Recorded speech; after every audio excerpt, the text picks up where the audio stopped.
The store started in 1976, been open for 42 years. It is one of the, it was opened by Jim Mullins and Charlie Schrader. Charlie Schrader is still the owner of the store, the original owner. We are the last kind of standing mom and pop music store in Nashville. You know, we have all the chains and everything like that, but it's very rare for a store of our size to still be viable in the marketplace, and especially locally. I mean, it's been here since 1976. I think for that, you know, the store has a great history in the community. We cater to musicians. The folks that work here, we're all have been professional musicians or working musicians now. A lot of the guys have bands, and a lot of the guys like myself that didn't want to keep touring around the country, flying on airplanes and staying in hotels, decided that we wanted a steady paycheck where we could stay in town. Well, I was played guitar since I was a little kid. My dad was a guitar player. My grandfather played guitar, so I kind of grew up in a musician family. And then I moved to Nashville being a touring guitar player for artists here. And then I had a kid, and I got married and bought a house. And it's kind of hard to be on the road, so if you're going to get a daytime gig as a musician here in town, the music store is a good one to have.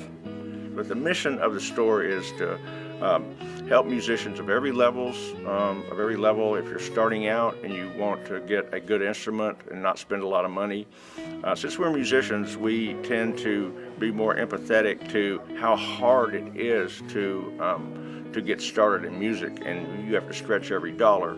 It's about service, you know, really. You have to offer really good service to people because it's not about the product anymore. People can get the product anywhere they want, so they need to go to a place where they, you know, not only trust the staff, but with knowledge and handing over their baby for repair, you know, something that means a lot to them.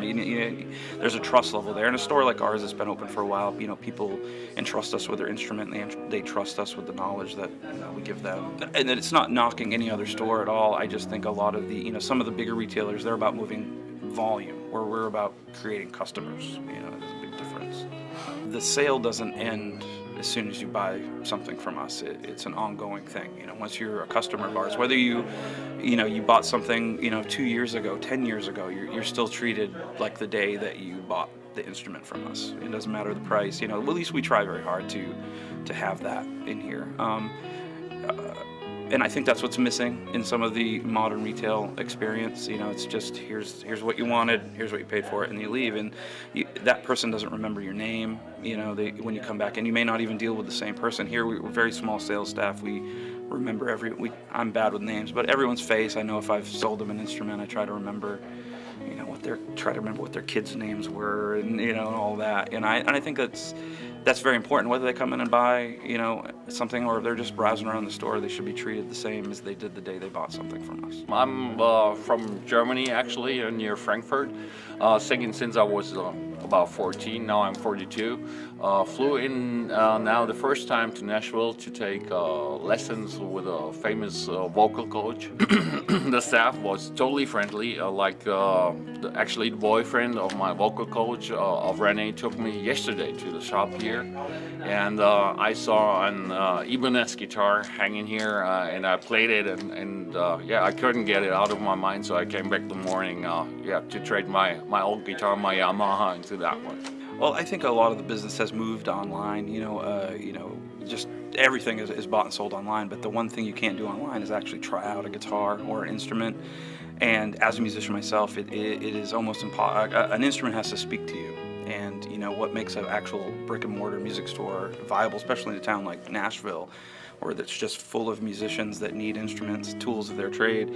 They can actually come in and try out the instrument, because you can't get a feel for an instrument just by looking at your computer screen or your phone screen. I mean, here you get to actually come and try out the one that's best for you, you know, without having all the hassle of shipping back and forth. You know, I think that's one of the service that we offer here, is that a musician's able to come in, get the everyday needs that he has, but also if he's looking, or he or she, I should say, is coming in for their instrument, they should be able to try it out.